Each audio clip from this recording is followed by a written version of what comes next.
وأشهد أن محمدا عبده ورسوله أما بعد يا أيها الناس اتقوا ربكم الذي خلقكم من نفس واحدة وخلق منها زوجها وبث منهما رجالا كثيرا ونساء واتقوا الله الذي تساءلون به والأرحام إن الله كان عليكم رقيبا وقولوا قولا سديدا.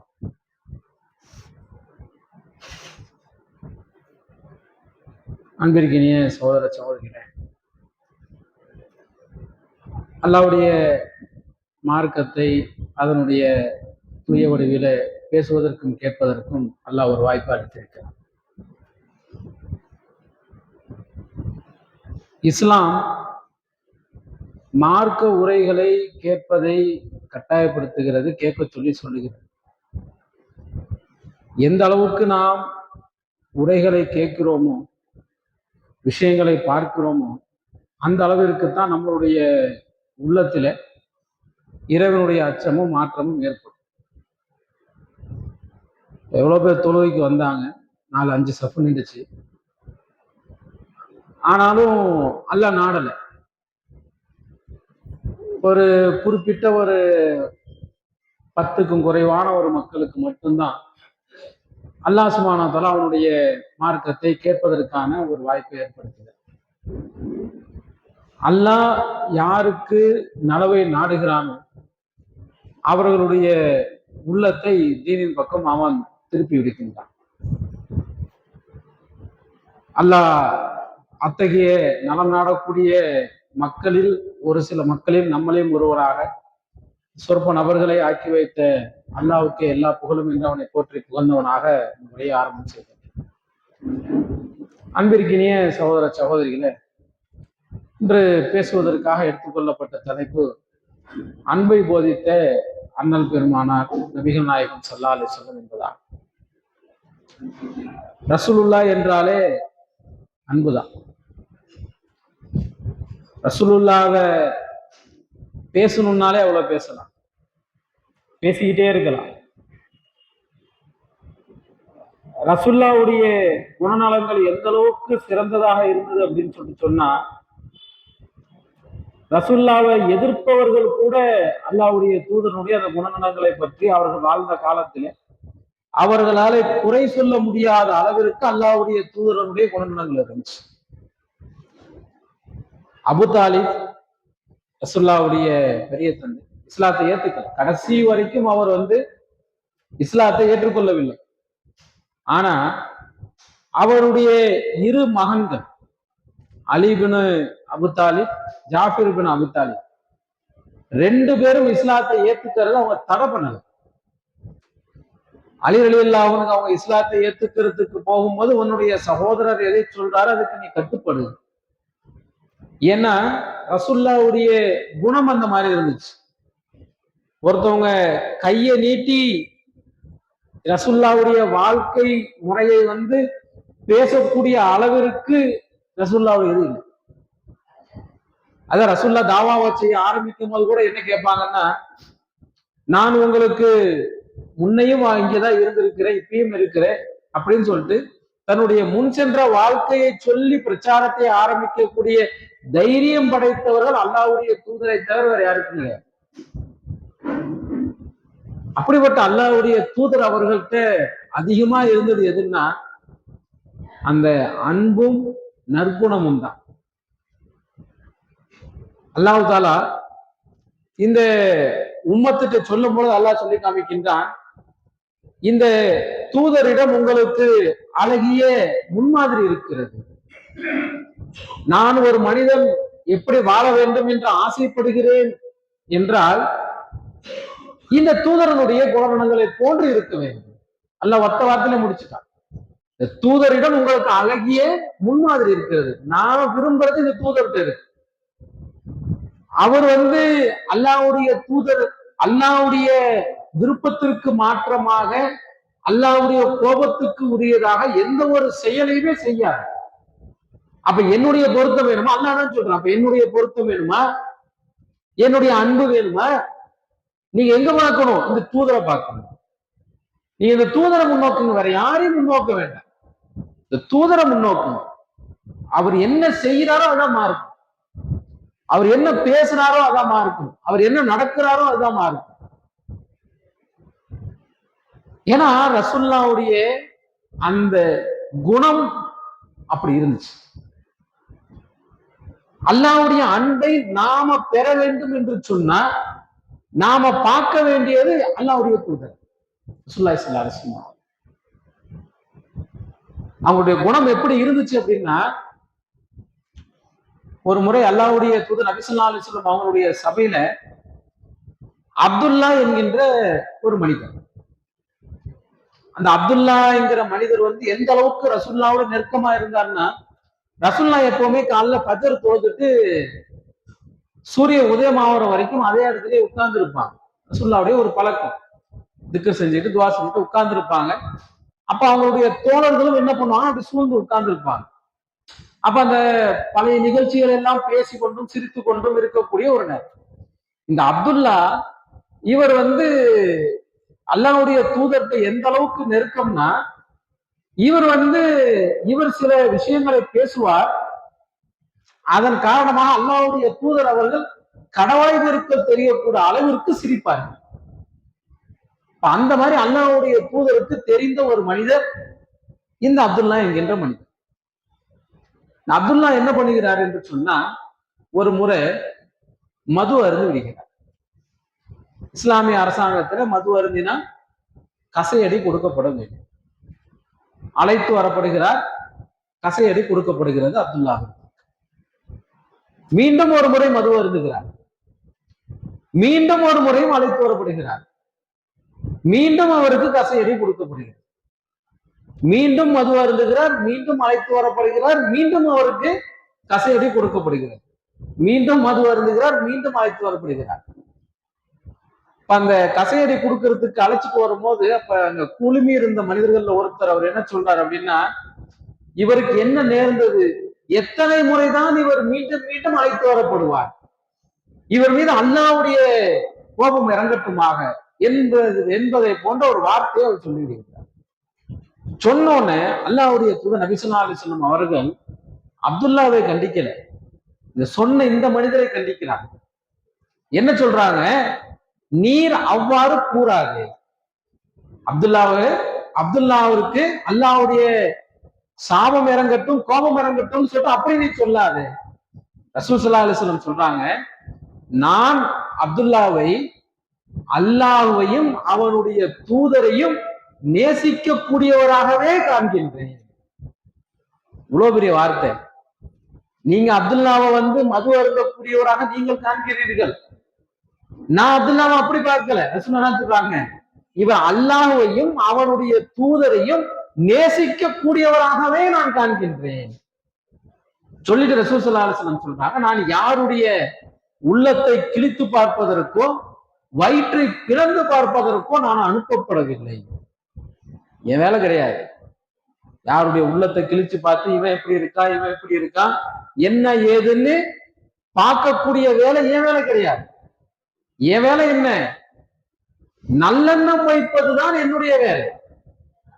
ஒருத்தவங்க மேல நல்லெண்ணம் வைப்பது மட்டும்தான் என்னுடைய வேலையை தவிர யாரையும் பத்தி குறையை போட்டுக்கிட்டு என்னுடைய உள்ளத்திலே மனசுல நான் யாரையும் பத்தி தவறாக ஏற்றுக்கொண்டு நிற்கக்கூடிய வேலை என்னுடைய வேலை கிடையாது. பண்புக்குத்தான் அல்லாஹ்வுடைய தூதர் அவர்களை நேசிக்கிறார். பண்பு நம்மள்கிட்டே வரணும். இந்த பண்பு வந்துச்சுன்னா நமக்கு கோபம் வராது, அடுத்தவர்கள் மேலே ஆத்திரம் வராது. மனிதனுங்கிற அடிப்படையில எல்லோரும் தவறு செய்யக்கூடியவர்கள் தான். தவறு செய்யாத மனுஷன் யாருமே கிடையாது. மனுஷன் தவறே செய்யறதில்லை அப்படிங்கிற ஒரு நிலைக்கு வந்துட்டான்னா அல்லாஹ் இந்த மனித சமுதாயத்தை அழிச்சுட்டு என்ன பண்ணுவான், வேற ஒருத்தவங்க உருவாக்கி. அல்லாஹ் அப்படிதான் படைச்சிருக்கிறான். மனிதர்களை தவறு செய்யக்கூடியவர்களாகத்தான் இறைவன் மனிதர்களை படைத்திருக்கிறான். அப்படிதான். அவங்களில் சிறந்தவர் யார், எவர் அல்லாஹ்விடம் பாவ மன்னிப்பு தேடுவாரோ அவர் உங்களில் சிறந்தவர்.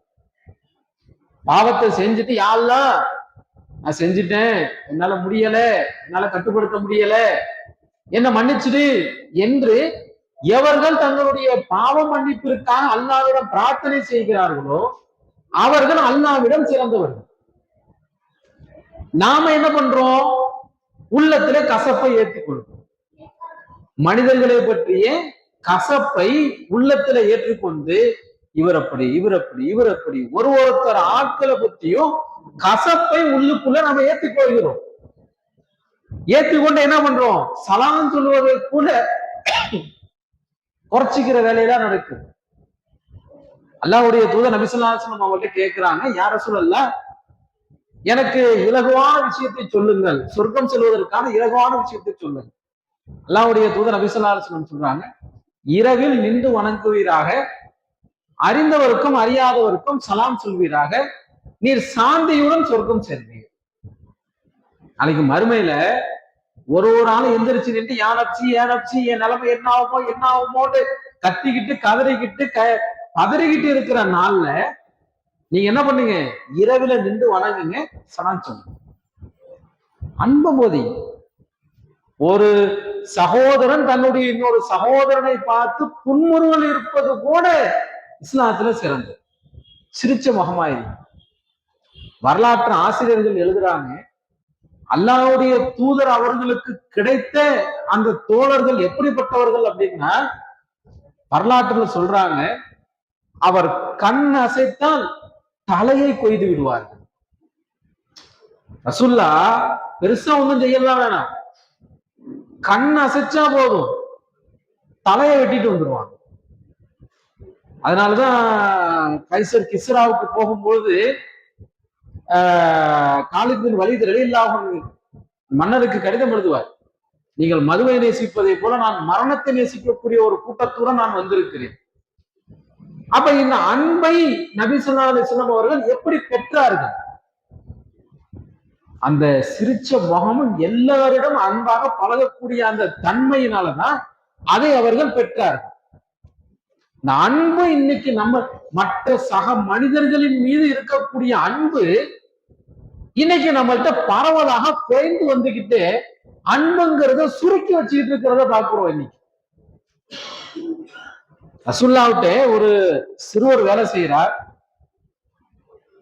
அனஸ் ரலியல்லாஹு அன்ஹு அவங்களா இருக்காங்க. இன்னொரு சின்ன வயசு ரசூலுல்லாஹ்வுக்கு ஏதாச்சும் உதவிகள் செய்வதற்கான உள்ள சிறுவர் மாதிரி யூத சிறுவர். அதனால வரல. அல்லாஹ்வுடைய தூதர் அவர்கள் வீட்டுக்கு போறாங்க, என்னாச்சுன்னு கேட்கிறார். அந்த யூத சிறுவன் மரண படுக்கையில படுத்திருக்கிறார். அல்லாஹ்வுடைய தூதருக்கு தெரியுது இது மரணத்திற்கான நேரம் நெருங்கிடுச்சு, மௌத்தை அடைய போறார் அந்த சிறுவன். களிமா சொல்லி சொல்றான். இஸ்லாத்தை, அதாவது தாங்கிட்ட பணி செய்யக்கூடியவரை நபி ஸல்லல்லாஹு அலைஹி வஸல்லம் நிர்பந்திக்கல, சின்ன பிள்ளைன்னு ஏமாத்தி சொல்லி சில விஷயமா செய்ய வைக்கல. நபி ஸல்லல்லாஹு அலைஹி வஸல்லம் என்ன பண்றாங்க? அந்த நேரத்தை அந்த பையனை களிமா சொல்லி சொல்றான். அந்த பையன் உடனே அவருடைய தந்தையை பார்க்கிறான். அவரோட என்ன சொல்றார்? அபுல் காசிமுக்கு கட்டுப்படு. ரசூலுல்லாஹ்வுடைய ஒரு பையன் பேரு அபுல் காசிம், இறந்து விடுகிறார். தந்தை பேரை சொல்லி அபுல் காசிமுக்கு கட்டுப்படு. இது எங்க இருந்து வந்துச்சு? அந்த நல்ல பழக்கம் தான். அல்லாஹ்வுடைய தூதர் நபி ஸல்லல்லாஹு அலைஹி வஸல்லம் சொல்றாங்க, நாளைக்கு மறுமையிலே மீசானிலே அதிக கனம் உடையது உங்களுடைய நற்குணம் தான். அமல்களை நினைச்சுக்கிட்டு இருக்கிறீங்க அதிகமா கனமா இருக்கும்னு சொல்லிவிட்டு, நல்ல குணம் தான் நாளை மீசானிலே உங்களுடைய கனத்தை அதிகப்படுத்தும். குணம் இல்லைன்னு வைங்களேன், நல்ல குணம் இல்லை, என்னத்தை பேச என்னத்த பிரயோஜனம்? தெரியுமா அப்படின்னு போயிடுவாங்க. மூஞ்சி சுளிக்கிறாரு, சரியா இல்லை, பேசுறது இல்லை. அல்லாஹ்வுடைய தூதரை பார்த்து அல்லாஹ் சொல்றான், நபியே, நீர் கடுகடுத்தவராக இருந்திருந்தால் அவர்கள் உம்மை விட்டு விரண்டோடி போயிருப்பார்கள். நீங்க அப்படி இல்லை, கடுகடுக்கல, சிரிச்ச முகமா இருக்கிறீங்க, எல்லாருமே அன்பா இருக்கிறீங்க. இந்த பழக்கத்தை அல்லாஹ் விரும்புகிறான். அன்பு எப்ப வரும்னா, மன்னிக்கிற தன்மை உள்ளத்துல ஏறினாதான் அன்பு வரும். ஆயிஷா ரலியல்லாஹு அன்ஹா அவங்க மேல அவதூறு சொல்றாங்க. ஒரு போர்க்களத்துக்கு போயிட்டு வராங்க, அன்னை அவர்கள் அந்த சம்பவம் எல்லாருக்கும் அவருக்கு தெரிஞ்ச சம்பவம் தான், அதை விவரிச்சு சொல்ல வேண்டியது. அந்த போர்க்களத்துக்கு போயிட்டு வராங்க, அன்னை அவர்கள் அந்த ஒட்டகத்தை விட்டுடுறாங்க, தங்கிடுறாங்க. பின்னாடி வேற ஒரு ஆள் அழைச்சிட்டு வராங்க. அதுக்குள்ள இங்க மதீனாவுல என்ன பேச்சு வந்துருது? அன்னை அன்னை ஆயிஷா ரலியல்லாஹு அன்ஹா அவங்களுடைய கற்பின் மீது களங்கம் சுமத்தக்கூடிய வேலை நடக்க பேச்சு வர ஆரம்பிச்சு. அதுல முக்கியத்துவமாக நிற்கக்கூடிய ஒருவர் யாருன்னு கேட்டா அபூபக்கர் சித்தீக் ரலியல்லாஹு அன்ஹு அவர்களிடம் பொருளாதாரத்தை வாங்கி சாப்பிடக்கூடிய நபர் ஆயிஷா ரலியல்லாஹு அன்ஹா அவங்க மேல கற்பின் மீது களங்கம் சுமத்துவதில் முன்னுரிமை பெற்று இருக்கிறார். பின்னாடி அல்லாஹ் குர்ஆன் வசனத்தை இறக்குறான். அன்னை அவர்கள் கருப்பு நெறி உடையவர்கள், பரிசுத்தமானவர்கள் அப்படிங்கிற வசனத்தை அல்லாஹ் இறக்குறான். இறக்குனதுக்கு அப்புறம் அபூபக்கர் சித்தீக் ரலியல்லாஹு அன்ஹு சொல்றாங்க, இனிமேல் நான் இவனுக்கு உதவி செய்ய மாட்டேன். அவங்கள்ட்டே காசு பணம் வாங்கி சாப்பிட்டுக்கிட்டு, உஜ்பலத்துக்கு வாங்குறத சாப்பிட்டுக்கிட்டு, அவங்களுடைய பிள்ளைக்கு எதிராகவே பேசுறதா இருந்தா எவ்வளவு பெரிய மன வருத்தத்தை ஒரு தகப்பனுக்கு ஏற்படுத்தும். எப்படி வேணாலும் பேசுறது கூட ஒத்துக்க முடியும். ஆனா ஒரு பெண் குழந்தையினுடைய கற்பின் மீது, ஒரு பெண்ணுடைய கற்பின் மீது களங்கம் சுமத்தக்கூடிய அளவிற்கு பேச்சு பேசினா ஒரு தகப்பனால் எந்த அளவுக்கு ஏத்துக்க முடியும்? அபூபக்கர் சித்தீக் ரலியல்லாஹு அன்ஹு சொல்றாங்க, இனிமேல் நான் உதவி செய்ய மாட்டேன். அல்லாஹ் உடனே வசனம் இறக்குறான், நீங்கள் மன்னிக்க மாட்டீர்களா? மன்னித்து அலட்சியம் செய்யுங்கள். அல்லாஹ் உங்களை மன்னிப்பதை நீங்கள் விரும்பவில்லையா? அல்லாஹ் கேட்கிற கேள்வி என்ன? அல்லாஹ் உங்களை மன்னிப்பதை நீங்கள் விரும்பவில்லையா? உங்களுக்கு மட்டும் என்னுடைய மன்னிப்பு வேணும்லப்பா. உங்களுக்கு மட்டும் நான் பாவம் செஞ்சுட்டேன், மாத்தி செஞ்சுட்டேன், குற்றம் பண்ணிட்டேன் அப்படின்னு நீங்க மட்டும் உட்கார்ந்துகிட்டு என்கிட்ட பாவம் மன்னிப்பு கேட்பீங்க. நான் உங்களுடைய பாவங்களை மன்னிக்கணும். ஆனா நீங்க யாருடைய குற்றத்தையும் மன்னிக்க மாட்டீங்க, நீங்க யாருடைய தவறையும் மன்னிக்க மாட்டீங்க. நீங்க எல்லாத்தையும் உள்ளுக்குள்ள அப்படியே சேர்த்து சேர்த்து சேர்த்து சேர்த்து எல்லாத்தையும் நீங்க வச்சுப்பீங்க. குப்பையை சேர்க்கிற மாதிரி உள்ள முழுக்க குப்பைகளாக எல்லாத்தையும் வச்சுக்கிட்டு இருப்பீங்க. ஆனா அல்லாஹ் உங்களை மன்னிக்கணும். அதுதான் அல்லாஹ் கேட்கிறான், அல்லாஹ் உங்களை மன்னிப்பதை நீங்கள் விரும்பவில்லையா? அல்லாஹ் மன்னிக்கணும்னு ஆசைப்படுறீங்க, நீங்க மன்னிங்க. சக மனிதர்கள் மீது எப்பொழுது அன்பு வரும் அப்படின்னா மன்னிக்கிற தன்மை இருந்தாதான் மனிதர்கள் மீது அன்பு வரும். மன்னிக்கிற தன்மை இல்லைன்னு வைங்க, அன்பு வராது. இஸ்லாத்துல எந்த அளவுக்கு அடுத்தவர்கள் மீது அன்பு செலுத்துறத பெருமையா சொல்லி காட்டப்படுதுன்னா எல்லாருக்கும் தெரிஞ்ச சம்பவம், அதிகமாக உரைகள்ல கேட்ட சம்பவம்.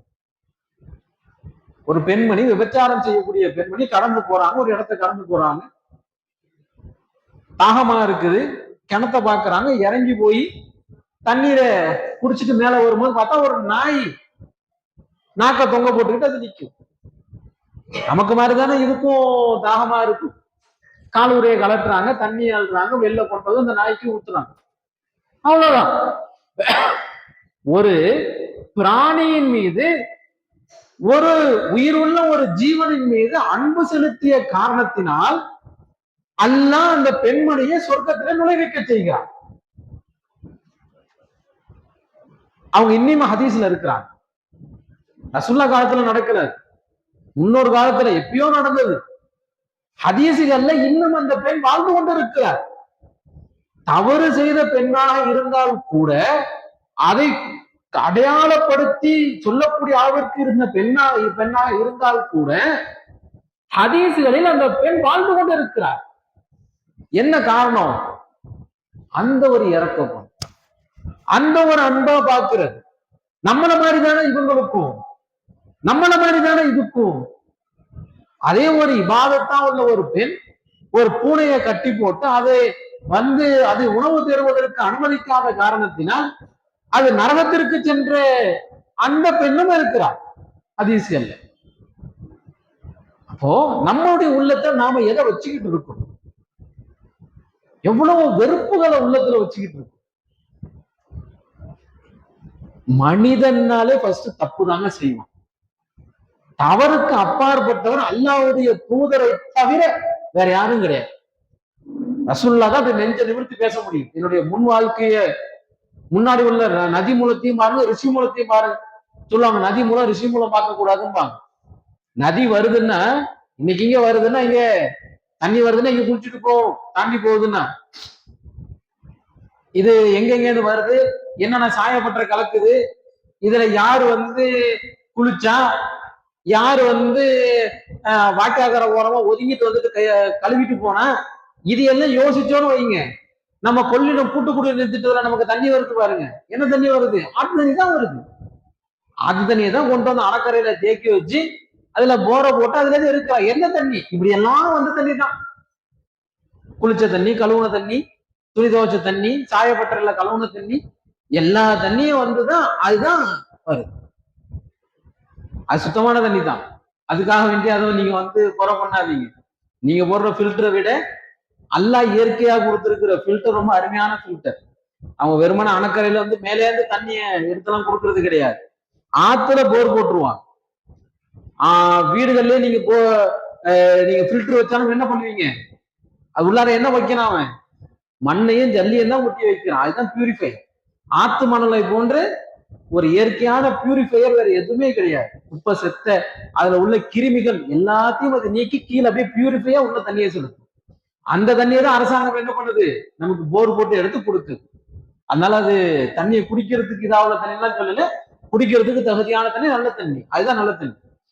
அப்ப நதி மூலம் ரிஷி மூலம் பார்க்க கூடாதுன்னு, நதி எங்கேருந்து வருதுன்னு பார்க்கக்கூடாது, இப்ப எப்படி இருக்கு அப்படின்னு பார்த்துக்கோன்னு சொல்லிட்டு. ஆனால் முன்னாடி உள்ளதையும் சொல்லக்கூடிய அளவிற்கு தகுதி உடையவர்கள் யாருன்னு கேட்டா அது அல்லாஹ்வுடைய தூதர் நபி நாயகம் ஸல்லல்லாஹு அலைஹி வஸல்லம். அவன் சொல்லுவாங்க, என்னுடைய முன் வாழ்க்கையும் பாருங்க. மனிதர்களை நாம எல்லாரையும் அல்லாஹ்வுடைய தூதரை போல நாம பார்க்க முடியாது. பேசுற நான் உட்படதான் எல்லார்ட்டையும் இருக்கதான் செய்யும். கூட இருக்கிறவங்கள்ட்ட இருக்கும், சொந்த பந்தத்துல இருக்கும், சுற்றத்தார்ட்ட இருக்கும், நம்ம குடும்பத்துல இருக்கிறவங்கள்ட்ட இருக்கும், கூட பழகுறவங்கள்ட்ட இருக்கும். தப்பு இருக்கத்தாங்க செய்யும். தப்பே செய்யாம சரியா செய்யறதுன்னா அது மலக்குகளுடைய தன்மை. மனுஷன்னா சரியாவும் செய்வான், தப்பாவும் செய்யும். இத நம்ம உள்ளத்துல ஏந்திக்கிட்டோம்னா குறையை காண்பதை விட்டு நம்முடைய கண்கள் திரும்பிடும். குறைகள் இருந்தாதான் நம்ம உள்ளத்துல வஞ்சகமோ அவங்க மேல கோபமோ. அல்லாஹ்வுடைய தூதர்ட்ட அது எதுவுமே கிடையாது. மது அருந்திட்டு வந்த அப்துல்லாவை கூட நபி ஸல்லல்லாஹு அலைஹி வஸல்லம் எப்படி பார்க்கிறான், நான் அல்லாஹ்வையும் அவருடைய தூதரையும் இவர் நேசிக்கக்கூடியவராக நான் பார்க்கிறேன். ஒரு மூமின் அப்படிதான் பார்க்கணும். அவன் ஏதாச்சும் குற்றம் பண்ணியிருக்கானா, குறை பண்ணியிருக்கிறானா, குறை செஞ்சிருக்கிறானா, அது அவனுக்கும் அல்லாஹ்விற்கும் இடையே உள்ளது. அவன் பதில் சொல்லிப்பான். அல்லாஹ் அவர்களை தண்டிக்கலாம், அல்லாஹ் அவர்களை மன்னிக்கலாம். இது அல்லாஹ்வுக்கும் அவர்களுக்கும் இடையில உள்ளது. நான் இதுல பஞ்சாயத்து பண்றதுக்கு எனக்கு எதுவுமே கிடையாது. எனக்கு எந்த ரைட்ஸுமே கிடையாது நான் பஞ்சாயத்து பண்றதுக்கு, நான் பேசுறதுக்கு, அடுத்தவங்களை பத்தி குறை பேசுறதுக்கு. ஆனா இன்னைக்கு என்ன பண்றோம், அவன் அப்படி இவன் அப்படி அவங்க இப்படி மனசுல சேர்ந்து வச்சுக்கிட்டு முறைச்சுக்கிட்டு சலாம் சொல்றது இல்ல, பேசுறது இல்ல, குரூரமா பார்க்கிறது, குடும்பத்துக்குள்ள இருக்கிறது. அதெல்லாம் குடும்பத்துக்குள்ளே உறவுகள் அப்படின்னாலே சிரமம் தான். உறவுகள்னா அப்படியே நிம்மதி, ராகத்து, சந்தோஷத்தை கொடுக்கக்கூடியதெல்லாம் உறவுகள் அப்படின்னா சொல்ல முடியாது. உறவுகள் அப்படின்னாலே ஒண்ணுக்கு ஒண்ணு அடிச்சுக்கிறது சிரமம். ஆனா அண்ணன் அதைத்தான் நீ ஒண்ணா எரியுங்கிறான். அந்த உறவுகளுக்குள்ளேயே நாம அன்பையும் இதையும் பராமரிக்கிறது கிடையாது. உறவை படைச்ச உடனே அல்லாஹ் போய் உறவு அல்லாஹ்வுடைய அரிசை பிடிச்சிட்டு இருந்துச்சு. அல்லாஹ் கொஞ்சம் பொறுன்னா மறுபடியும் அப்படியே பிடிச்சிக்கிட்டே இருந்துச்சு. அல்லாஹ் பொறுன்னு மறுபடியும் பிடிச்சிக்கிட்டே இருந்துச்சு. அல்லாஹ் சொன்னா, உன்னை எவர்களை இழைத்துக் கொள்வார்களோ அவர்களை நானும் இழைத்துக் கொள்வேன், உன்னை எவர்கள் துண்டித்து விடுவார்களோ அவர்களை நானும் துண்டித்து விடுவேன், இது உனக்கு போதுமானதாக இல்லையா? ஆமையா அல்ல, போதும். உன்னை இணைத்துக் கொள்பவர்களை நானும் இணைத்துக் கொள்வேன். ஆனா இன்னைக்கு உறவுகள்ல என் நிலத்தை எடுத்துக்கிட்டாரு, என் காசை எடுத்துக்கிட்டாரு, என் பணத்தை எடுத்துக்கிட்டாரு, என்னை திட்டாரு, என்னை கூப்பிடல, எனக்கு மரியாதை கொடுக்கல, எனக்கு கண்ணியம் செய்யல, என்னை அப்படி பண்ணிட்டாங்க, என்னை முறைச்சிட்டாங்க. ரொம்ப இலகுவாக உறவுகளை துண்டிக்கிற வேலையை செஞ்சுக்கிட்டே இருக்கு. கணவன் மனைவி உறவா இருந்தாலும் சரிதான், துண்டிக்கிற வேலையை ரொம்ப இன்னைக்கு திருமணம் செய்து வைப்பதை போல தலாக்குக்கும் குலாவுக்குமே அப்படி நிக்குது அவ்வளவு பேர். ஏன்? அந்த புரிதலும் அந்த இதுவும் இல்லாத காரணத்தினால். தவறுகள் இருக்கத்தான் செய்யும். அதுல இணைத்து வாழ்பவர்கள் எவர்கள் உறவுகளை இணைத்து வாழ்கிறாரோ அவர்களை அல்லாவும் இணைத்துக் கொள்கிறான். நாளைக்கு அல்லாஹ் நாளைக்கு நரகத்துக்கு மேல அல்லாஹ் ஒரு பாலத்தை அமைப்பான். அந்த பாலத்தை பார்த்தோம்னா நபிசுல்லாசன் சொன்னாங்க, நீங்க ஜாதான் என்கின்ற பகுதியில் இருக்கக்கூடிய கருவேல முட்களை போன்ற அந்த பாலத்திலே முட்கள் இருக்கும். நபிமார்களே கதறுவார்கள். என்ன சொல்லுவாங்க? இறைவா என்னை காப்பாத்து, இறைவா என்னை காப்பாத்து என்று அவர்கள் கதறுவார்கள். யார்? நபிமார்கள்.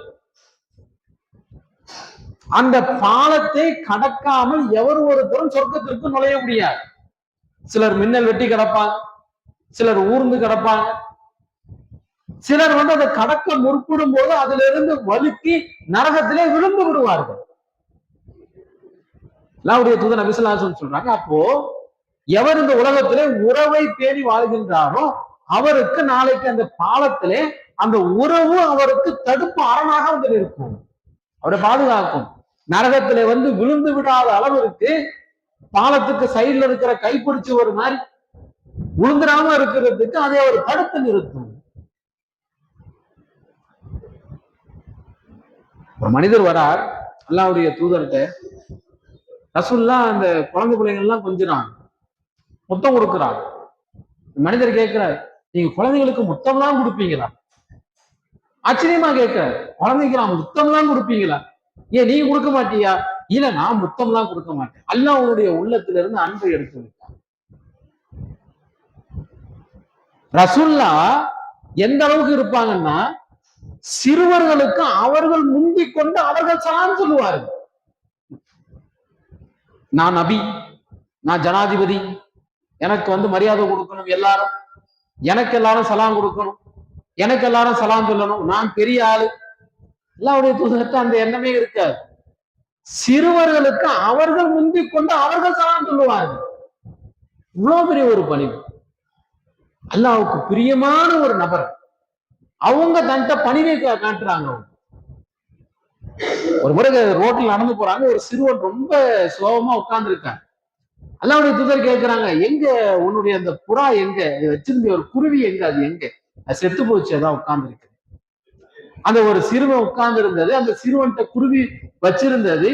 நபி ஸல்லல்லாஹு அலைஹி வஸல்லம் அவர்கள் அது வரைக்கும் கவனிச்சிருக்கிறாங்க. எவர்கள் சிறுவர்கள் மீது இரக்கம் காட்டவில்லையோ, எவர்கள் பெரியவர்களுக்கு மரியாதை செலுத்தவில்லையோ அவர்கள் என்னை சார்ந்தவர்கள் இல்லைன்னு சொல்லிட்டு அல்லாஹ்வுடைய தூதர் நபி ஸல்லல்லாஹு அலைஹி வஸல்லம் சொல்றாங்க. அன்பிற்கினே சகோதர சகோதரிகளே, உள்ளத்திலே அன்பை விதைக்க வேண்டும். அல்லாஹ்வுடைய தூதரனுடைய வாழ்க்கையில் அது மட்டும்தான் இருந்துச்சு. அதனாலதான் அவங்களை பின்பற்றக்கூடிய அத்தனை சஹாபாக்களும் அவர்களை அப்படி நேசிக்கக்கூடியவர்களாக அவர்கள் இருந்தார். இன்னைக்கு அந்த பழக்கம் நம்மள்ட்ட குறைஞ்சு போச்சு. முறை அல்லாஹ்வுடைய தூதர் நபி ஸல்லல்லாஹு அலைஹி வஸல்லம் அவர்கள் ஒரு போர்க்களத்திற்காக போயிட்டு திரும்பி வராங்க. அல்லாஹ்வுடைய தூதர் அவர்களை வந்திருக்காங்கன்னு தெரிஞ்சதும் ஒரு கூட்டம் பெருசா ரசூலுல்லாஹ்ட்ட யாசகம் கேட்கறதுக்காக, பொருளாதாரம் கேட்கறதுக்காக வந்துடுறாங்க. இப்படி தள்ளிக்கிட்டே போறாங்க. நபி ஸல்லல்லாஹு அலைஹி வஸல்லம் என்ன பண்றாங்க, இப்படி தள்ளிக்கிட்டே போகும்போது அப்படி பின்னாடியே போறாங்க. போனா என்ன ஆயிடுதுன்னு சொன்னா, ஒரு கருவேல முள் மரத்தின் மேலே அப்படியே போய் சாஞ்சிடுறாங்க. அவங்களுடைய ஆடையெல்லாம் அப்படியே முள்ளு குத்திடுது. மக்கள் நெருக்கிக்கிட்டே போயிடுது. அதை பட்டுக்கு நபி ஸல்லல்லாஹு அலைஹி வஸல்லம் கடுப்படிக்கல. ரசூலுல்லாஹ் என்ன சொல்றாங்க, இந்த முள் அளவுக்கு என்கிட்ட பொருளாதாரம் இருந்தாலும் உங்கள்கிட்ட நான் கொடுப்பேன். நான் சிரிச்சுக்கிட்டே சொல்றாங்க. இன்னைக்கு நம்ம வீடுகள்ல எல்லாம் ஒரு முசாபர் பெல் அடிச்சாலும் நமக்கு அவ்வளவு கோபம் வரும். ஏன்? நீங்க என்ன வாயை திறந்து சத்தம் போட்டு கேட்க மாட்டீங்களோ, வாசல்ல நின்று கத்தி கூப்பிட மாட்டீங்களோ, நீங்க பெல் அடிச்சுதான் யாசகம் கேட்பீங்களோ, காசு போடுறோமோ இல்லையோ பெல் அடிச்சோன்னு வெளியில போய் இந்த வசவுகளை சொல்லிட்டு வந்துருவாங்க. என் கத்தி எல்லாம் கேட்க மாட்டீங்களா? நீங்க பெல் அடிக்கிறது அவங்களுக்கு உரிமை இல்லைன்னு சொல்லிவிட்டு. ஆனா ரசூலுல்லாஹ்ட்ட அவ்வளவு நெருக்கி கேட்கிறாங்க. ரசூலுல்லாஹ் கடுப்படிக்கல, இவ்வளவு முகபத்தா இருக்கிறாங்க. ஒரு மனிதர் ஒரு தடவை நபி ஸல்லல்லாஹு அலைஹி வஸல்லம் தொழுதுட்டு ஒரு தடவை பள்ளியில உட்கார்ந்து இருக்கிறாங்க. ஒரு கிராமவாசி வராரு பள்ளிவாசல். வந்தவர் என்ன பண்றாருன்னா, அவருக்கு அவசரம். யூரின் போறது எங்கன்னு சொல்லிட்டு கேட்காம என்ன பண்றாருன்னா சரசரண்டு பள்ளிவாசல்ல செவுத்துல உள்பள்ளியில இப்படி வந்தார் ஒருத்தர். உள்பள்ளியில என்ன பண்றாருன்னா ஒரு ஓரமா யூரின் போக ஆரம்பிச்சிடறாரு. அவரு பட்டுக்க உட்கார்ந்து யூரின் போக ஆரம்பிச்சாரு. பள்ளிவாசல் உள்பள்ளிவாசல் உள்ளார். எல்லாரும் அப்படியே அடிக்கிறதுக்கு பாயிற மாதிரி சஹாபாக்கள் எல்லாரும் அவர் மேல கோபம் கொண்டு போறாங்க. பள்ளிவாசல் உள்ளார நடக்குது. மஸ்ஜித் நபவி பள்ளிவாசல் உள்ளார. அல்லாஹ்வுடைய தூதர் என்னமா சொல்றாங்க?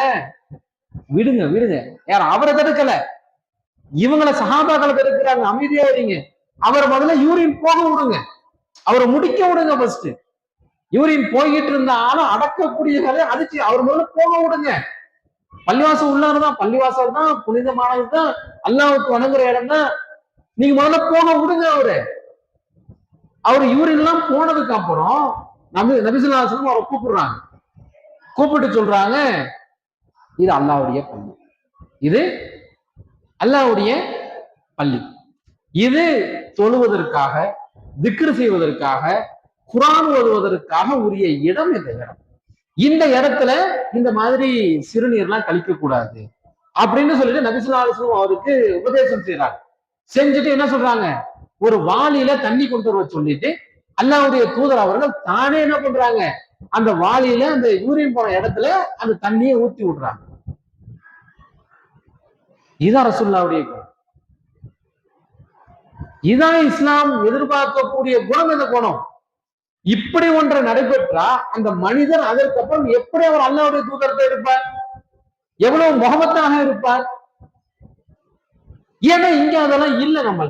நம்மள்ட்ட அந்த பழக்கங்கள் குறைஞ்சி கடுகடுக்கக்கூடிய தன்மையும், இன்னும் நம்மள்ட்ட குரூரமாக இருக்கக்கூடிய தன்மையும் உள்ள வந்துகிட்டு இருக்கு.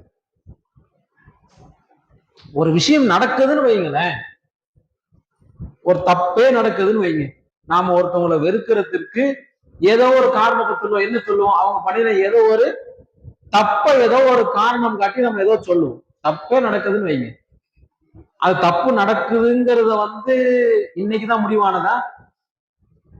அல்லாஹ் எத்தனையோ ஆயிரம் வருஷத்துக்கு முன்னாடியே அல்லாஹ் எழுதி முடிச்சுட்டான். இந்த தேதியில இந்த மாதிரி இவர் இந்த மாதிரி தப்ப இவர் செய்வார் அப்படின்னு சொல்லிட்டு அதை முடிவு ஆக்கிட்டான். அது நடக்குது, அவன் தப்ப செஞ்சிடுற, நமக்கு பாதிப்பை ஏற்படுத்துறார். அது விட்டு தொலைச்சிட்டு அல்லாஹ்வின் பக்கம் முன்னேற்கக்கூடியவர்களாக நாம இருக்கோம். அதுதான் இஸ்லாம் நம்மகிட்ட எதிர்பார்க்கக்கூடிய அழகிய தன்மை. எதுன்னா அந்த தன்மையை தான் இஸ்லாம் நம்மள்ட்ட எதிர்பார்க்க. நீங்க குறைஞ்சு போய்கிட்டே இருக்குது. அது போன்ற தன்மைகள் நம்ம கிட்ட இருந்து குறைஞ்சு போய்கிட்டே இருக்கிறத இன்னைக்கு நம்ம பார்க்கணும். நபிசுல்லாஹு சொல்லும், ஒரு முறை அப்படி வீட்டுல உட்கார்ந்து இருக்கிறார். உட்கார்ந்து இருக்கும் பொழுது ஒரு அவங்களும் அன்னை ஆயிஷா ரலியல்லாஹு அன்ஹா அவர்களும் உட்கார்ந்து இருக்கிறார். அப்ப அந்த போன யூதன் என்ன பண்ணிடலாம் அப்படின்னு சொல்லிட்டு கேட்டா, ரசூலுல்லாஹ்வை பார்த்தோன்னே அஸ்ஸலாமு அலைக்கும், அஸ்ஸலாமு அலைக்கும் அப்படின்னா உங்கள் மீது சாந்தியும் சமாதானமும் உண்டாகட்டும் அப்படின்னு. அஸ்ஸலாமு அலைக்கும் அப்படின்னா உங்களுக்கு மரணம் உண்டாகட்டும் அப்படின்னு சொல்லிட்டு அந்த யூதன் போனவன் அப்படி சொல்லிட்டு போறான். இத சொன்ன உடனே ஆயிஷா ரலியல்லாஹு அவங்களுக்கு ரொம்ப கோபம் வந்துரு. கோபம் வந்துட்டு யாரும் சொல்லலாம், என்ன இப்படி பேசிட்டு போறான்னு குதிக்கிறாங்க. நபிசுல்லாஹு சொல்றாங்க, ஆயிஷாவே நான் என்ன சொன்னேன்னு நீ கவனிச்சியா? நீனு வாழைக்க உங்களுக்கும் மரணம் உண்டாகட்டும் சொல்லிட்டு நீ எனக்கு சொன்னல, வாழைக்க உங்களுக்கும் அது உண்டாகட்டும், அவ்வளவுதான், முடிஞ்சு போச்சு. அன்பிற்கினிய சகோதர சகோதரிகளே, இந்த இஸ்லாம் என்பது வாளால் பரப்பப்பட்ட ஒரு மார்க்கம் கிடையாது. இந்த இஸ்லாம் முகலாயர்கள் 800 வருட காலம் இந்த இந்தியாவை ஆட்சி செஞ்சாலும் கூட இன்றையெல்லாம் இன்னைக்கு இவங்க எல்லாத்தையும் கத்திக்கிட்டு அது பண்ணிட்டு போயிட்டு கிடக்கிறாங்க. இந்த மாதிரி எல்லாம் முகலாயர்கள் கத்திக்கிட்டு கிடந்தாங்கன்னா இந்தியாவில இன்னைக்கு முஸ்லிம்களுடைய எண்ணிக்கை அந்த அளவுக்கு குறைவா இருக்குன்னு அவசியமே கிடையாது, அதிகமா இருந்திருக்கும். வாளால் பரப்பப்பட்ட மார்க்கம் இந்த மார்க்கம் கிடையாது. ரசூல்லா காலத்திலேயே ரசூல்லா கூடவே முனாஃபிக்குகள்னு ஒரு கூட்டம் இருந்துச்சுல்ல. ரசூல்லா கூடயே தொழுவானுங்க, ரசூல்லா கூடயே சபையில உட்கார்ந்து இருப்பானுங்க, ரசூல்லா கூடயே பேசுவானுங்க. ஆனா ரசூல்லாவுக்கு எதிராக என்னென்ன வேலைகள் பார்க்கணுமோ எல்லா வேலையும் பார்ப்பாங்க. அது ரசூல்லாவுக்கு தெரியாமலா இருந்துச்சு? ரசூல்லாவுக்கு தெரியாம இருந்துச்சா? தெரியும் அவங்களுக்கு. யார் யாரெல்லாம் முனாபிக்குன்னு சொல்லிட்டு தெரியும், யார் யாரெல்லாம் முனாபிக்கினுடைய தலைவன் சொல்லிட்டு தெரியும், எல்லாமே தெரியும். நபி ஸல்லல்லாஹு அலைஹி வஸல்லம் அவர்களை எல்லாம் களையெடுக்கக்கூடிய வேலைகளை செய்தார்களா? செய்யல. அவர்களையும் தங்களோடு தான் போய் வச்சிருந்தாங்க. முனாபிக்குடைய தலைவன் இறந்து விட்டான்னு சொல்லிட்டு அவருடைய பையன் ரசூல்லாவிட்ட கவனின்றதுக்கு ஆடை கேட்கிறார். ரசூல்லா போட்டிருந்த ஆடையை கழட்டி கொடுக்குறாங்க. யாருக்கு? முனாபிக்குன்னு சொல்லிட்டு சொன்னா அவங்களுடைய அரசாங்கத்திற்கு எதிராகவே, ரசூல்லாவுடைய அரசாங்கத்திற்கு எதிராகவே வேலைகள் செய்துக்கிட்டு இருந்த ஒரு மனிதர். ரசூல்லா ஆடையை கழட்டி கொடுக்குறாங்க. தொழுக வைக்கிறதுக்கு கூப்பிடுறாங்க, எந்திரிக்கிறாங்க தொழுக வைக்கிறதுக்கு. உமர் ரலியல்லாஹு அன்ஹு தான் கையை பிடிச்சி இழுப்பான், யாரும் சொல்லி நீங்க தொழுக வைக்க கூடாது. அப்புறம் அல்லாவும் வசனத்தை இறக்குவான், நீங்க தொழுக வைக்க கூடாதுங்கிற வசனத்தை அல்லாவும் பின்னாடி இறக்குவான். இந்த குணம்தான், இந்த தன்மைதான் இஸ்லாத்தின் பக்கம் மக்கள் வருவதற்கு, சாறை சாறையாக வருவதற்கு காரணமாக இருந்துச்சு. ரசூலுல்லாஹ்வுடைய பயான் எல்லாம் எடுத்து பாருங்களேன். இப்ப நம்ம இப்ப ஒரு 6:50க்கு ஆரம்பிச்சோம், இப்படி பேசுறோம். ஒரு 50 நிமிஷம், 40 நிமிஷம், 45 நிமிஷம்னு இவ்வளவு பெரிய உரையெல்லாம் நிகழ்த்துறோமே. ரசூலுல்லாஹ்வுடைய உரைகள்லாம் எடுத்து பாருங்க. பெருசா இவ்வளவு நேரம் பேசினாங்க இருக்கவே இருக்க. என்ன சொல்லுவாங்க? ஹஜ்ஜத்துல் விதா அப்படின்னு சொல்லிட்டு அந்த ஹதீஸ்களை எல்லாம் போடுவாங்க. அதுவும் கூட நபி ஸல்லல்லாஹு அலைஹி வஸல்லம் அவங்க ஒரே இடத்துல இருந்து பேசினது கிடையாது. அரபாவில பேசினது, முஸ்தலிஃபால பேசினது, மினாவில பேசினது, இது எல்லாம் சேர்ந்த கோர்வை தான் அந்த ஹஜ்ஜத்துல் விதான் அந்த பெரிய ஹதீஸா வரும். ரசூலுல்லாஹ் கொஞ்சம் கொஞ்சம் தான் பேசுவாங்க. ஆனா அவங்களுடைய வாழ்க்கை திரும்பி பார்க்கிற மாதிரி இருந்துச்சு. வாழ்க்கை தான் அன்பிற்கினியவர்களே நம்மளுடைய தாவாவை வெளிப்படும். நாம எப்படி நடந்துக்கிறோம், நாம எப்படி நம்மளுடைய செயல்பாடை அமைத்துக் கொள்கிறோம், நாம எப்படி அடுத்தவர்கள்ட்ட நல்ல பழக்கத்துல நல்ல குணத்தோட நாம இருக்கிறோம், இதுதான் அடுத்தவர்களால கவனிக்கணும். பெரிய பேசியெல்லாம் பேசிட்டு கடைசியா ஒண்ணும் இல்லைன்னா அது ஒண்ணும் பிரயோஜனம் தராது. நாம எப்படி நடக்கும்? அல்லாஹ்வுடைய தூதர் நபி ஸல்லல்லாஹு அலைஹி வஸல்லம் சொல்றாங்க, அலி ரலியல்லாஹு அன்ஹு, அலியே, உன் மூலமாக ஒரு மனிதர் நேர்வழி பெறுவது உனக்கு சிவப்பு நிற ஒட்டகையை கிடைப்பதை விட உனக்கு சிறந்ததா. நாம நல்லா இருக்கிறோம், நாம சரியா நடக்கிறோம், நம்மளை பார்த்து ஒருத்தவங்க தொழுவ ஆரம்பிக்கிறார். நாம தொழுகையில சரியா இருக்கிறோம், தொழுகையினுடைய வக்தல சரியா இருக்கிறோம், இல்ல ஒரு வரதட்சணை திருமணத்துக்கு எதிராக அந்த விஷயத்துல சரியா இருக்கணும், நாம அந்த வரதட்சணை இல்லாம நாம மகர் கொடுத்து நாம திருமணம் முடிக்கிறோம். நம்மளை பார்த்து வேற ஒரு பேர் நானும் இப்படித்தான் வரதட்சணை இல்லாம முடிக்கணும் அப்படின்னு அவரு முடிக்கிறார். இல்ல நாம தொழுவத பார்த்துட்டு அவரும் ஆசை கொண்டு அவரும் அதே மாதிரி தொழுகையை ஆரம்பிக்கிறார். இந்த நன்மை எப்படி தெரியுமா முடியும்? நாம நினைச்சுக்கிட்டு இருக்கிறோம் நம்ம நப்சு பிரகாரம் வாழ்ந்துக்கலாம், எப்படி வேணாலும் வாழ்ந்துக்கலாம்னு சொல்லிட்டு நாம கொஞ்சம் சரியா வாழ்ந்து அதன் மூலியமாக நமக்கு நற்செயல் கிடைக்குதுன்னா நாளைக்கு மறுமையில போய் நிற்போம். நின்னோடனே ஆமா நம்மளுடைய நன்மை தீமை பட்டோலைய எழுதுனதே எடு அப்படின்னு சொல்லிட்டு எடுப்பாங்க. எடுத்தா இவர் 100 உம்ரா செய்தார், எனது 100 உம்ரா செய்தார். 100 உம்ராவா? நான் காபத்துல்லாவுக்கு மக்காவுக்கே போகலையா நான் வாழ்ந்த காலத்துல? நான் 100 உம்ரா செஞ்ச நன்மை எனக்கு எப்படி வந்துச்சு? இவர் 40 ஹஜ் செஞ்சார், இவர் இவ்வளவு குரான் ஓதினார், இவர் இவ்வளவு தர்மம் செய்தார், இது எல்லாம் எழுதப்பட்டிருக்கு வந்திருக்கும். நான் எதுவுமே செய்யல, எப்படி? இல்ல, நம்மளை பார்த்து நம்மளுடைய நல்ல பழக்க வழக்கங்களை பார்த்து ஒரு மனிதர் அதை கொண்டு அவர் மாறுறார் அப்படின்னு சொல்லி சொன்னா ஒரு சமயம் மாறக்கூடிய மனிதர் ஒரு பிரச்சாரராக மாறுகிறார். இல்ல அவர் ஒரு நற்காரியங்களை செய்யறார், அவர் அடுத்தவங்களுக்கு குரானை ஓதி கொடுக்கிறவராக மாறுகிறார், அவர் அடுத்தவங்களுக்கு நல்லதை செய்யறார். இப்படி போனா அவர் அவர் அவர் அவர் கியாமத்து நாள் வரைக்கும் நம்மளுடைய பட்டோலை மூடப்படாம இருக்கும். எப்ப நம்மளுடைய குணநலங்கள் நம்ம மாற்றிக்கணும், மக்கள் நம்மளை நேசிக்கக்கூடியவர்களாக நாம் இருக்கணும். அல்லாஹ்வுடைய தூதர் நபி ஸல்லல்லாஹு அலைஹி வஸல்லம் அவர்களை மக்கள் நேசிக்கக்கூடியவர்களாக இருந்தார். ஈக்கள் மொய்ப்பதை போன்று அல்லாவுடைய தூதர் அவர்களை மொச்சிக்கிட்டே இருப்பாங்க. எது? காசு பணத்துக்கா? காசு பணத்துக்கெல்லாம் ஒண்ணு கிடையாது. அதெல்லாம் அங்க ஒண்ணும் கிடையாது. இருக்கதான் கொடுத்து முடிச்சிடும். அது அவங்களுக்கு தேவையும் கிடையாது. பெருசா அது பண்ண அவங்களுடைய அன்பு இருக்கா?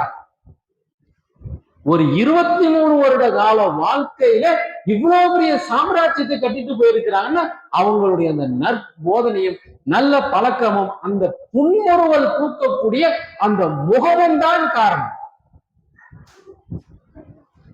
அன்பிற்கினிய சகோதர சகோதரிகள், நம்மளுடைய வாழ்க்கையிலே அது வரணும். யாரையும் உள்ளத்துல ஏந்திக்காம, யாரையும் தவறுகளை, பெண்களாக இருக்கிறீங்க அப்படின்னா மாமியார், மருமகள், நாத்தனார், கொழுந்தனார், கொழுந்தியா, இந்த பிரச்சனை அந்த பிரச்சனை, இவங்க அப்படி போயிட்டாங்க, அவங்க அப்படி போயிட்டாங்க, இவங்க கூப்பிடல அவங்க கூப்பிடல, எல்லாத்தையும் அப்படி அல்லாவுக்காக வேண்டி ஒதுக்குங்க. அன்பிற்கினிய சகோதர சகோதரி, அல்லாஹ் நம்மளுடைய வாழ்க்கையிலிருந்து நம்ம எதிர்பார்க்கிறது என்ன ஒரு விஷயம் தெரியுமா? இப்ராஹிம் அலைஹிஸ்ஸலாமை பத்தி அல்லாஹ் சிலாய்ச்சு குர்ஆன் முழுக்க இப்ராஹிமை பத்தியே பேசும். அவங்களுடைய வாழ்க்கையிலிருந்து தரக்கூடிய பாடம் என்ன? அல்லாவிற்காக என்று தன்னை அர்ப்பணித்துக் கொண்டார். உன் குடும்பத்தை கொண்டு போய் விட்டுட்டு வா, பள்ளத்தாக்கரை யாருமே இல்லாத கொண்டு போய் விட்டுட்டு வா, அல்லாவுக்காக கொண்டு போய் தன்னுடைய பல வருட காலம் துவா செஞ்சு கேட்க இருந்து பிறந்த குழந்தை இஸ்மாயில். அல்லாஹ் அறுத்து பலியிரு படக்க போட்டு கத்திய தூக்கி வைக்கிறான். அல்லாஹ் எதிர்பார்க்கிறது என்ன? நம்மள்கிட்ட அல்லாஹ் எதிர்பார்க்கிறது அவனுக்காக என்று நாம் எதை செய்கிறோம். ஒரு சின்ன மன மாற்றத்தை கூட நாம் செய்வதற்கு தயார் இல்லைன்னா, நாம் சின்ன நம்மளுடைய உள்ளத்துல உள்ள கசடுகளை கூட நாம களைவதற்கு நாம் தயார் இல்லைன்னா, எப்படி அல்லாஹ்ட்ட போய் நாம நின்று நம்ம எதை காண்பித்து நாளைக்கு அல்லாஹ்விடம் அவனுடைய மன்னிப்பையும் அவனுடைய பொருத்தத்தையும் நாளைக்கு நாம கேட்க போறோம். அவன் நாளைக்கு கேட்கறது எனக்குன்னு என்ன பண்ண? உனக்கு ஒரு வாழ்க்கையை கொடுத்தல, நீ எனக்குன்னு என்ன செஞ்ச? அல்லாஹ் கேட்கிற கேள்வி தொழுது, அதுல எனக்குன்னு என்ன செஞ்ச? ஊரார் பார்க்க தொழுதியா, எனக்குன்னு தொழுதியா? தர்மம், ஊரார் பார்க்க தர்மமா, எனக்குன்னு தர்மமா? அல்ல எனக்குன்னு என்னதான் கேட்பான். உனக்கு ஒரு வாழ்க்கையை கொடுத்தாச்சு, இதுல நீ எனக்குன்னு என்ன செஞ்சுக்கிட்ட? இறைவா, எனக்கு என்னுடைய சுற்றத்தார்களும் என்னுடைய உறவினர்களும் எனக்கு மாற்றம் செய்தார்கள், எனக்கு மோசடி செய்தார்கள், உனக்காக நான் பெருமையாரு. எனக்கு அவங்களுக்கு திரும்பி அடிக்க தெரியும், அவங்களுக்கு நோவினை தர தெரியும், அவங்களை வேறு மாதிரி செய்ய தெரியும், உனக்குன்னு நான் பெருமையாரு. என்ன எனக்கு அநீதி செஞ்சா எல்லாம் பண்ணா, உனக்குன்னு நான் விட்டுட்டு வேண்டும்.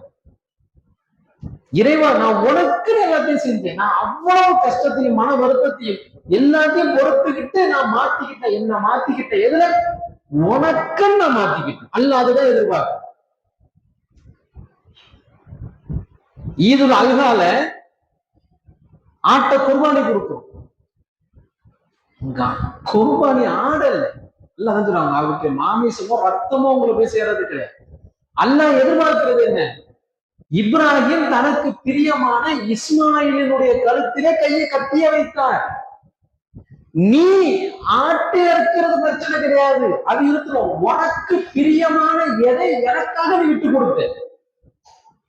அங்க அண்ணன் அதைத்தான மட்டும் கேட்கிறான். உனக்கு பிரியமான எதை நீ எனக்காக விட்டு கொடுத்த?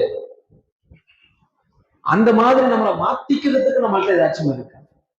யோசிச்சு பார்ப்போம். அன்பிற்கிறீர்கள், அல்லாஹ்வுடைய தூதர் நபி ஸல்லல்லாஹு அலைஹி வஸல்லம் சொல்றாங்க, நிச்சயமாக ஒரு இறை நம்பிக்கையாளர் தனது நற்குணங்களின் மூலமாக பகல் முழுவதும் நோன்பு நோற்று இரவு முழுவதும் நின்று வணங்கிய ஒரு நபருடைய அந்தஸ்தை அவர் பெற்று விடுகின்றார் என்று அல்லாஹ்வுடைய தூதர் சொல்றாங்க. இன்னும் அல்லாஹ்வுடைய தூதர் சொல்றாங்க, நாளை மறுமையில் என்னுடன் இருக்க வேண்டும் எனக்கு உனக்கு ஆசையா? அப்படி என்றால் எனக்கு நாளைக்கு நெருக்கமானவர் எவர் நற்பண்புகள் உடையவர்களாக இருப்பார்களோ அவர்கள் தான் நாளை மறுமையில் எனக்கு நெருக்கமானவர்களாக இருப்பார்கள்.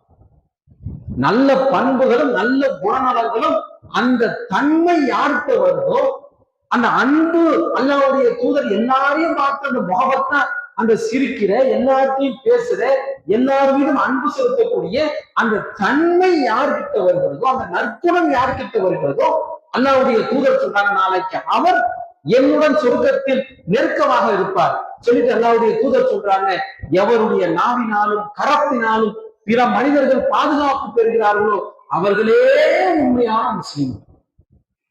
நாவாலையும் தொல்லை தராதீங்க, கரத்தாலையும் தொல்லை தராதீங்க.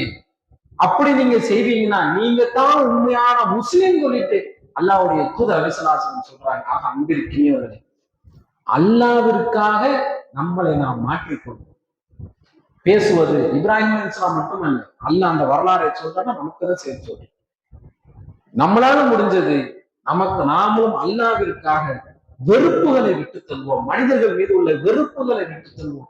மனிதர்கள் தவறு செய்யக்கூடியவர்கள் தான் விட்டு ஒழிச்சு அன்பு செலுத்தக்கூடிய, அன்பு செலுத்தினால் அந்த சிரிச்ச முகத்தோட இருந்தால் அல்லாஹ் நாளைக்கு மறுமையிலே அவன் கண்ணியத்தை கொடுப்பான், இங்கேயும் கண்ணியத்தை கொடுப்பான். அப்படிப்பட்ட பெற வேண்டும் என்ன அல்லாஹ்வுடைய தூதர் நபி ஸல்லல்லாஹு அலைஹி வஸல்லம் அவர்களை பார்த்து அல்லாஹ் சொல்லி காமிக்கின்றானே, இந்த தூதரிடம் உங்களுக்கு அழகிய முன்மாதிரி இருக்கிறது என்று சொல்லி, அந்த தூதர் அழகிய பண்புக்கு சொந்தக்காரர், அழகிய அன்புக்கு சொந்தக்காரர். அந்த பண்பும் அன்பும் எவர்கிட்ட இருக்கிறதோ அவரைத்தான் அல்லாஹ்விற்கு பிடிக்கும். அப்படி அல்லாஹ்விற்கு பிடிக்கக்கூடிய நன்மக்களாக அல்லாஹ் சுப்ஹானஹு வ தஆலா உங்களையும் என்னையும் ஆக்கி அருள்புரிவானாக. வாஹிரு தவானா அல்ஹம்துலில்லாஹி ரப்பில் ஆலமீன். அஸ்ஸலாமு அலைக்கும் வரஹ்மத்துல்லாஹி வபரகாத்துஹு.